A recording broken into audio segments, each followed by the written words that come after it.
Channel. तो आ गई हूँ मैं लेकर माई classmate from far far away का 22 एपिसोड। लेकिन अगर आपने इससे पहले के एपिसोड्स नहीं देखे हैं तो इससे जस्ट पहले आप उन्हें देख लो, लिंक आपको डिस्क्रिप्शन में मिल जाएगा। और अगर अभी तक आपने मेरे चैनल को सब्सक्राइब नहीं किया है तो चैनल को सब्सक्राइब कर लो, बेल आइकन प्रेस कर दो, जिससे आने वाली वीडियोस की अपडेट आपको मिलती रहे। तो एपिसोड स्टार्ट होता है, हमें सीन दिखाया जाता है कि जैसे ही वो लोग उस पहाड़ों पे पहुंचते हैं ना और अपना सामान निकालने की कोशिश करने लगते हैं, तभी सडनली उनके सामने जिंगजिंग आ जाती है। और जिंगजिंग को देखकर एरका की तो हालत खराब हो जाती है। मतलब पहले वो गुई को मना कर रहा था कि जो आ रहा है उसको आने दो, लेकिन अब वो जिंगजिंग को देखकर उसे भगाने की कोशिश कर रहा होता है। और फिर वो जाके जिन से भी लड़ने लगता है कि इसको भगा दो। तो हमारा जो जिन है वो कहता है, मैंने कहा ना कोई वापस नहीं जाएगा तो नहीं जाएगा। और एरका को इतना गुस्सा आ रहा होता है और बेचारी जिंगजिंग तो यूचन की तरफ फुदकती फुदकती आगे निकल जाती है। दूसरी तरफ उस प्रोफेसर को दिखाया जाता है जो कि एक लिक्विड ब्लड सेल्स में डालकर दिखता है और उसे रिजल्ट उसके अकॉर्डिंग नहीं मिलता। तो वो अपसेट हो जाता है और कहता है कि उसे कितने दिन इस अंडरग्राउंड में रहना पड़ेगा, उससे क्या गलती हो रही है। और फिर वो बैठ के सोचने लगता है और यहाँ सभी के सभी पहाड़ चढ़ने लगते हैं। तो जब वो लोग पहाड़ चढ़े होते हैं तो हमारी गुई जो है वो जिन से पूछती है कि आखिर वो लोग जिस लोकेशन पे जा रहे हैं उसका रास्ता उसे पता है। तो वो कहता है हमारे साथ फर्स्ट टीम के जो आदमी है वो जा रहे हैं, वो रास्ता दिखाते रहेंगे। तभी एरका जो है वो गुई को साइड में खींचकर कहता है कि जिंगजिंग उसके पीछे क्या कर रही है, उसको कैसे पता लगा कि वो यहाँ है। तो गुई जो है उस पर गुस्सा करने लगती है कि मैंने कहा था ना कि अपने पीछे कोई सबूत मत छोड़ के आना। तो वो कहता है मैंने सच में उसे नहीं बताया, और गुई उस पर गुस्सा करने लगती है। उसके बाद दिखाया जाता है कि वो लोग रात को आराम करने के लिए एक जगह पे टेंट लगाने लगते हैं और यहाँ सबकी जोड़ियों में ना काम कर रहे होते हैं। अच्छा लग रहा था देखकर वैसे इनका ये सीन। तो जिन जो है वो सबको आके इन्फॉर्मेशन देता है कि रात को ना सबको दो दो के ग्रुप में ना पहरेदारी करनी है। और फिर वो ग्रुप बना देता है एरका और जिंगजिंग का और यूचेन और ईरा का और ये हालन गुई का और अपना और फैनगाई का। जिससे फैनगाई को थोड़ा सा बुरा लगता है क्योंकि ये हालन को उसने गुई के साथ जो कर दिया, जिससे ली फैंग भी समझ जाती है कि उसे बुरा लग रहा है। और फिर नेक्स्ट सीन में दिखाया जाता है कि गुई रात को पहरेदारी कर रही होती है और कुछ सोच रही होती है। तभी हालन उसके पास आता है। तो गुई उससे कहती है कि मुझे लगा था कि उस दिन तुमसे गुड बाय बोलूंगी तो तुम्हें कभी नहीं देख पाऊंगी। जिसपे ये हालन कहता है कि हम लोगों का रिश्ता कुछ अलग है। और फिर गुई उससे कहती है कि जब मैं तुमसे पहली बार मिली थी ना, तुम्हारी आंखों में ना प्राइड था, बट आज तुम जैसे हो वैसे पहले नहीं थे। तो ये हालन कहता है क्योंकि पहले मैं तुमसे नहीं मिला था ना। इस बात पे दोनों हंस देते हैं और फिर वो दोनों ना अपने बीच के मनमुटाव को खत्म करके ना एक दूसरे के क्लोज आ जाते हैं। और यहाँ ये हालन जब गुई का हाथ पकड़ता है ना तो उसे फील होता है कि गुई को ठंड लग रही है। तो वो उसे सोने के लिए भेज देता है जबरदस्ती जिद करके और खुद अकेले बाहर रुक जाता है। दूसरी तरफ हमें प्रोफेसर को दिखाया जाता है जो कि क्रिएचर को पकड़ के लाया था। ये कोई क्रिएचर नहीं, उसी का एक्सपेरिमेंट का वो लड़का था जिसपे उसने मेंटल पावर यूज की थी। तो वो कहता है अगर तुम मुझ पर अटैक करोगे ना तो शायद मैं ठीक हो जाऊंगा। तो वो लड़का जो है उस पर अटैक करने की कोशिश करता है बट उसका पावर काम नहीं करता। तो वो प्रोफेसर से कहता है कि आखिर वो करना क्या चाहता है। तो प्रोफेसर उसे वेट करने के लिए कहता है। और यहाँ उन ग्रुप को दिखाया जाता है जो सभी बैक पैक करके आगे बढ़ने की तैयारी कर रहे होते हैं। तो उन लोगों को पता लगता है कि उनके बीच में ये हालन नहीं है और वो सभी परेशान होकर ये हालन को ढूंढने निकल जाते हैं। और यहाँ ये हालन के डैड को मेड से पता लग जाता है कि ये हालन जो है अपना बैग पैक करके 2 दिन पहले यहाँ से निकल गया है, जिससे उसके डैड थोड़े से परेशान हो जाते हैं। दूसरी तरफ सभी के सभी जंगल में घुस गए होते हैं ये हालन को ढूंढने के लिए। और हमारा जो यूचन है वो अपना लैपटॉप निकालकर वहां से ढूंढने की कोशिश करता है, कोई इन्फॉर्मेशन मिल जाए कि फॉरेस्ट में जो गुम हो जाते हैं वो कहाँ मिलते हैं, ऐसा कुछ। और यहाँ जो जिन है वो अपने पास एक ड्रोन निकालता है, उसको सेट करता है, ये हालन को ढूंढने के लिए उसके पीछे लगा देता है। और हमारी गुई जो है वो अकेले में जाकर कहीं जाने लगती है, मतलब वो अपनी मेंटल पावर यूज करने का जाने का सोच रही होती है। तो वहां से निकल जाती है। और यहाँ इन सबको पता लगता है कि कोई भी अगर इस फॉरेस्ट में खो जाता है तो यहाँ पे इतना ज्यादा धुंध रहता है कि वो ढूंढकर रास्ता वापस नहीं आ पाता और सभी लोग बहुत परेशान हो जाते हैं। यहाँ जिन जो है अपना ड्रोन छोड़ देता है और वो ड्रोन ना फॉग में कहीं गुम हो जाता है, उसको भी ढूंढ के नहीं मिलता। और यहाँ हमारी गुई जब अपना मेंटल पावर यूज करती है यालन को ढूंढने के लिए तो वो बार बार बहुत ज्यादा भटक जाती है। और फिर उसे पता लग जाता है कि यहाँ पे धुंध होने की वजह से उसकी मेंटल पावर काम नहीं कर रही है।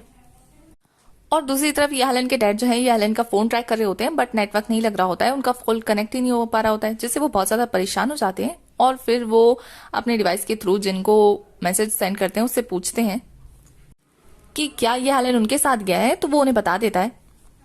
और ये हालन के डैड को ये पता लगता है वो जिन पे भड़कने लगते हैं और कहते हैं कि चाहे कुछ भी हो जाए उन्हें उनका बच्चा सही सलामत चाहिए, चाहे कुछ भी हो जाए, और उनको उनकी लाइव लोकेशन चाहिए। और ये बात जिनको बहुत ज्यादा परेशान कर देती है क्योंकि उन्हीं का ही तो बेटा खो गया है। तो जिन जो है यालन के डैड को फिर से फोन लगाता है और उनसे पूछता है कि क्या हमें यालन को वापस भेज देना चाहिए या आगे बढ़ना चाहिए। तो उसके डैड जो है अपने बेटे के टॉय को देखते हैं और दिल पे पत्थर रख के कहते हैं कि आगे बढ़ो। तभी जिन जो है वो सभी ग्रुप मेंबर के पास आता है और कहता है कि हम लोगों को आगे बढ़ते रहना चाहिए, बॉस ने हमें आगे बढ़ने के लिए कहा है। जिसपे गुई जो है वो कहती है उनका बेटा खो गया है और उसके बावजूद भी उन्होंने आगे बढ़ने के लिए कहा है। जिसपे जिन कहता है हाँ, और सभी के सभी आगे बढ़ने लगते हैं। तो हमारी गुई जो है वो कहती है कि तुम सब जाओ, मैं ये हालन को ढूंढने जा रही हूँ। जिसपे एरका उसे समझाने जाता है तो गुई से कहती है कि हमने कहा था ना कि हमें उन्हें सेव करना है, उनको प्रोटेक्ट करना है, तो मुझे जाने दो। और फिर वो उन सभी को आगे बढ़ने के लिए बोलकर वहां से भाग जाती है और सभी लोग आगे बढ़ने लगते हैं। और यहाँ हमारी गुई जो है वो ढूंढते ढूंढते पहुंचती है एक ऐसी जगह जहां उसे कार्डोशोई का वही कीचेन मिलता है टूटा हुआ, और वहां पे उसे खून के छींटे दिखते हैं, जिससे वो परेशान हो जाती है। लेकिन वो फिर भी यालन को ढूंढने लगती है। दूसरी साइड दिखाया जाता है कि वो ग्रुप जो है वो पहुंच चुका होता है इस केव के बाहर और सभी के सभी केयरफुली अंदर जाने लगते हैं। अंदर बहुत ज्यादा अंधेरा होता है और वो लोग कुछ डिस्कवर नहीं कर पा रहे होते हैं। तभी सडनली उनमें से एक स्टाफ के ऊपर एक ज़ॉम्बी अटैक कर देता है, जिससे वो सभी घबराने लगते हैं और सब लोग उनसे फाइट करने लगते हैं। तभी ईरा को उनमें से ना वही लड़का दिखता है जो उस हैंडीकैप लड़के का भाई होता है। तो वो समझ जाती है कि ये लोग मरे नहीं है, ये लोग क्रिएचर बन गए हैं। और यहाँ एरका जब अपनी पावर का यूज करता है तो देखता है कि वो लोग मर नहीं रहे हैं और ना ही वो लोग जिंदा है, और वो सभी के सभी फाइट करने लगते हैं। तभी एक ज़ॉम्बी जो है वो एरका के ऊपर चढ़ जाता है, तो जिंगजिंग जो है उसको बचाने के लिए कोशिश करने लगती है। तभी एक स्टाफ से ना लड़ते लड़ते पानी उस ज़ॉम्बी के ऊपर गिर जाता है, जिससे उन्हें पता लग जाता है कि वो ज़ॉम्बी जो है वो पानी से डर रहे हैं।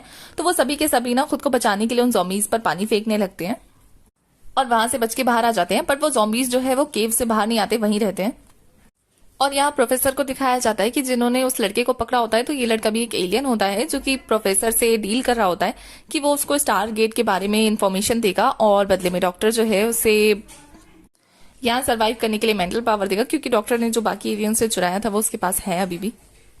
दूसरी तरफ दिखाया जाता है कि एरका को चोट लगी होती है, तो वो अपना जो घाव है उसको साफ कर रहा होता है। तो जिंगजिंग उसकी केयर करने लगती है। तो वो जिंगजिंग पे गुस्सा करने लगता है कि वो क्यों यहाँ मुंह उठा के आ गई है, उसकी कौन केयर करेगा, उसका ख्याल कौन रखेगा, उसको बचाएगा कौन ऐसे मुसीबतों से, कोई अपना ख्याल रखेगा, उसको बचाने की कोशिश करेगा, वो क्या पागल है जो यहाँ मुंह उठा के आ गई। जिसपे जिंगजिंग कहती है इडियट, तुमसे प्यार करती हूँ इसलिए यहाँ आई हूँ। तो वो उसे कहता है कि उसे प्यार ना करे, क्योंकि उसने उसके साथ सिर्फ टाइम पास किया था, बस खेला था और कुछ नहीं। और ये बातें जिंगजिंग को बहुत ज्यादा हर्ट कर जाती हैं। और यहाँ लीफेंग जो है वो रोने लगती है कि उसे घर जाना है। तो जिंग उसे ये बोल के मना कर देता है कि टीम में एक डॉक्टर होना जरूरी है। तो एरका उस पर गुस्सा करने लगता है कि अगर कोई जाना चाहता है तो वो उसे क्यों रोकना चाहता है, टीम में एक डॉक्टर की जरूरत क्यों है। जिस पे जिन उस पर गुस्सा करने लगता है कि अगर कल को तुम्हें कुछ हो गया तो तुम्हें डॉक्टर की जरूरत नहीं पड़ेगी क्या, और वैसे भी कोई यहाँ से जिंदा वापस नहीं गया है। तो ये सुन के वो सभी शॉक हो जाते हैं। और यूचन को तो इतना गुस्सा आता है कि वो जाकर उसका कॉलर पकड़ के कहता है क्या कहा तुमने अभी, फिर से कहो साफ साफ। जिस पे जिन उसे बताता है कि यहाँ पे उसने एक टीम भेजी थी उससे पहले, जो कि जिसमें से कोई भी जिंदा वापस नहीं। जिसपे जिंगजिंग जो है उसके पास आकर कहती है तो तुमने ये बातें पहले क्यों नहीं बताई, जब तुम रिक्वायर कर रहे थे, सबको हायर कर रहे थे, तभी बता देते। जिस पे जिन जो है वो कहता है मैं भी खुद डरा हुआ था, मैंने जिसको यहाँ भेजा कोई भी जिंदा वापस नहीं गया था। अगर मैं किसी को बोलता तो क्या तुम में से कोई सुनता, और वैसे भी बॉस मुझे मार डालते। तो जिन सबको बताता है कि वो खुद भी मरने से डरता है, वो यहाँ शौक से नहीं आया, बल्कि जो वो पत्थर ढूंढने आए हैं वो उसी गुफा में है जहाँ पे वो ज़ॉम्बीज हैं। जिस पे यूचन जो है वो साफ साफ कह देता है कि तुम डिजर्व नहीं करते हमारा लीडर होने के लिए। तो जिन जो है सबसे ये कह देता है कि उन्हें उसके बारे में जो सोचना है सोचे, और अभी उन्हें जो करना है वो खुद से कर सकते हैं। जिसको जाना है वो जाएगा, जिसे नहीं जाना वो नहीं जाएगा। तो हमारी जो जिंगजिंग है वो सबसे पूछने लगती है कि क्या वो उसके साथ जाएंगे। तो फैनगाई जो है वो कहती है कि यहाँ आना हमारा खुद का डिसीजन था, तो मैं यहाँ से वापस नहीं जाऊंगी। और जब वो बॉडीगार्ड से पूछती है यानी ईरा से, तो वो भी मना कर देती है कि वो भी नहीं जा सकती, क्योंकि वो यहाँ खुद की मर्जी से आई थी और अब इस मोमेंट पे वापस जाना उसके लिए भी पॉसिबल नहीं है। तो जब वो यूचन से पूछती है तो यूचन कहता है अगर ईरा यहाँ से नहीं जाएगी तो वो भी नहीं जाएगा, क्योंकि वो उसके साथ ही रुकेगा। इस तरह से हर कोई जब जिंगजिंग के साथ जाने से मना कर देता है तो जिंगजिंग बहुत ज्यादा अपसेट हो जाती है।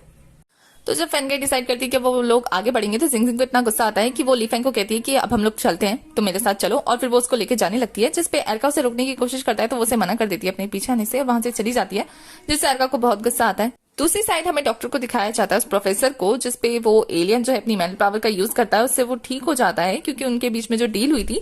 तो वो एलियन कहता है तुम जो मुझे देना चाहते हो वो जल्दी से दो। तो जो प्रोफेसर है उसे एक फाइल थमा कर वहां से चला जाता है। तो जब वो उस फाइल को खोल के देखता है ना, तो उसमें लिखा था कि किसी भी ह्यूमन पे ट्रस्ट मत करना, और वो उसे अंदर से दरवाजा लगा देता है, मतलब उसने उसका फायदा उठाया। दूसरी साइड गुई को दिखाया जाता है जो कि बीच बीच में रस्सियां बांध रही होती है, जिससे कि अगर ये आलन देख सके तो रास्ता ढूंढते ढूंढते उस तक पहुंच जाए। दूसरी साइड जिंगजिंग और लीफेंग को दिखाया जाता है, जो दोनों साथ में होने की वजह से, मतलब एक को उसकी बेस्ट फ्रेंड ने धोखा दे दिया और एक को उसके बॉयफ्रेंड ने धोखा दे दिया, तो वो दोनों हार्ट ब्रोकन पर्सन एक दूसरे के क्लोज आ जाते हैं, मतलब एक दूसरे पे ट्रस्ट करने लगते हैं, तो एक दूसरे के दोस्त बन जाते हैं।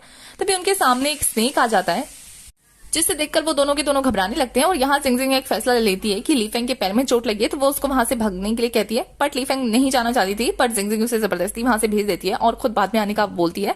बट वो स्नेक उस पर हमला करने वाला होता है, तभी उस पर एक मेंटल पावर से अटैक होता है और ये और किसी ने नहीं, एरिका ने किया होता है, जो कि जिंगजिंग को वहां बचाने के लिए आया होता है। और वो जिंगजिंग के सामने ही अपनी मेंटल पावर का यूज करने लगता है, जिससे जिंगजिंग को पता लग जाता है कि उसके पास पावर है। और फिर वो जिंगजिंग को साइड में ले जाकर बचाकर कहता है कि मैं तुम्हें एक्सप्लेन कर दूंगा मेरी पावर्स के बारे में, बस तुम मुझसे डरना मत, मैं तुम्हें हर्ट नहीं करूंगा।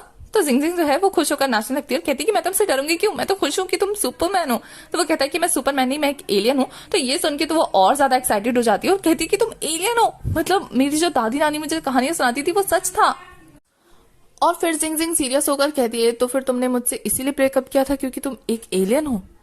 तो इसमें ब्रेकअप करने की क्या जरूरत थी, मैं तुमसे डरती नहीं हूँ, सच्ची मुझे बहुत खुशी हुई ये जानकर कि तुम एलियन हो, मतलब मैं बहुत ज्यादा एक्साइटेड हूँ कि तुम्हारे पास पावर्स है। तो एरिका उसे समझाते हुए कहता है कि उसका ब्रेकअप करना जरूरी था क्योंकि यहाँ वो उस स्टोन के लिए आया है जिससे वो अपने प्लेनेट वापस जा सकता है और वो यहाँ नहीं रुक सकता, वो जाना चाहता है, जिससे जिंगजिंग को बहुत ज्यादा बुरा लगता है और वो भी बहुत ज्यादा सीरियस हो जाती है। दूसरी साइड यहालन के डैड को दिखाया जाता है जो कि अपने बेटे को ढूंढने के लिए वहां जाने की तैयारी कर रहे होते हैं। तभी उसके पास प्रोफेसर आता है और यहालन के डैड प्रोफेसर को देख के शॉक हो जाते हैं क्योंकि वो बिल्कुल पूरी तरह से ठीक हो चुका होता है। तो यहालन के डैड उसे रुकने के लिए कहते हैं और कहते हैं कि मैं अपने बेटे को ढूंढ कर आऊंगा, फिर मैं तुमसे मिलूंगा। और ये बोल के वो जाने लगते हैं। तो प्रोफेसर उसे कहता है कि तुम वहां जाकर सिर्फ एक स्टोन ले सकते हो और उससे मेंटल पावर हासिल कर सकते हो और कुछ नहीं, बट मेरे पास तुम्हारे लिए एक गिफ्ट है। और फिर वो ले जाकर उसे उस एलियन को दिखाता है और कहता है कि ये भी ना क्वी की तरह एक एलियन है, जिसपे यहालन के डैड को यकीन नहीं होता। वो कहते हैं कि वो दोनों एलियन है, तो इससे हमारा क्या? तो जो प्रोफेसर है उसे बताता है कि इस एलियन के जरिए ना तुम उस पत्थर के असली यूज को समझ सकते हो। और जैसे ही यहालन के डैड को ये पता लगता है तो हमारा एपिसोड यहीं खत्म हो जाता है। तो एपिसोड 22 की एक्सप्लेनेशन होती है खत्म। आगे की कहानी के लिए आपको नेक्स्ट एपिसोड तक वेट करना है, तब तक के लिए बाय। और अगर अभी तक आपने मेरे चैनल को सब्सक्राइब नहीं किया है तो चैनल को सब्सक्राइब कर दो, बेल आइकन प्रेस कर दो, जिससे आने वाली वीडियोस की नोटिफिकेशन आपको मिल